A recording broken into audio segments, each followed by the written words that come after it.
આજે એક ખૂબ જ દુઃખદ ઘટના સામે આવી। આજે પૂનમના દિવસે સવારે 9-10 વાગ્યા આજુબાજુ એક મહાકાલી માતાજીનો ફોટો સોશિયલ મીડિયામાં વાયરલ થયો। જે ફોટાની અંદર તમે જોઈ શકો છો કે મહાકાલી માતાજીના મુખ ઉપર આખું સિમેન્ટથી આખું આ મુખ છે ને આવરી લીધું હોય અને આખું મુખને એક કહેવાય કે ખરાબ કરવાના ઉદ્દેશ્યથી આમ કહેવાય ને કર્યું હોય ને એવું લાગતું હતું। પછી એની પડતાલ કરતાં અમે સવારથી સાંજ સુધી પડતાલ કરી। એમાં થયું હતું એવું કે આજથી 3-4 દિવસ પહેલાં મહાકાલી માતાજીની ગુફામાં કોઈકે દીવો કે કંઈક કર્યું હોય છે, એના કારણે ત્યાં જે ચૂંદડી વગેરે જ હતું ને એના કારણે એ આખું આગ પકડી લીધી। એના કારણે માતાજીનું મુખ આખું એકદમ ખરાબ થઈ ગયું હતું।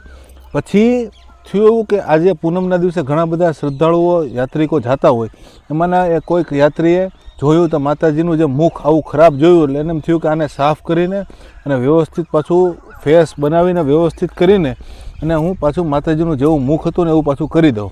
એ ઉદ્દેશ્યથી એની પાસે અહીંયા આજુબાજુમાં જે પણ કાંઈ વસ્તુ મળી, માટી, રેતી, સિમેન્ટ જે કાંઈ મળ્યું એ બધું ભેગું કરીને વ્યવસ્થિત લેપ કરીને અને વ્યવસ્થિત રીતે એ મુખ કરીને અને પછી એ વયા ગયા। વયા જવાનું કારણ એવું હતું કે સિમેન્ટ થઈ ગઈ હતી એટલે સિમેન્ટને સુકાવા દેવી પડે, માટીને સુકાવા દેવી પડે, હેરખું લેપ થાય, પછી એની માથે સિંદૂર થાય। એને ખબર હતી પાછળ મારા બીજા મિત્રો આવે છે એટલે બીજા મિત્રોને કહી દીધું કે ભાઈ તમે એને છે ને સિંદૂર ચડાવીને વ્યવસ્થિત રીતે અને જે મુખ પહેલાં હતું ને એવું મુખ ફરીથી કરી નાખજો। અને પછી ફાઇનલ એ આખું મુખ ત્યાં ઘણા બધા સેવક અને ભક્તો અહીંયા ગયા અને એક સાધુનો પણ વિડીયો આવ્યો છે કે જે એવી રીતે માતાજીને સિંદૂર કરતા હોય।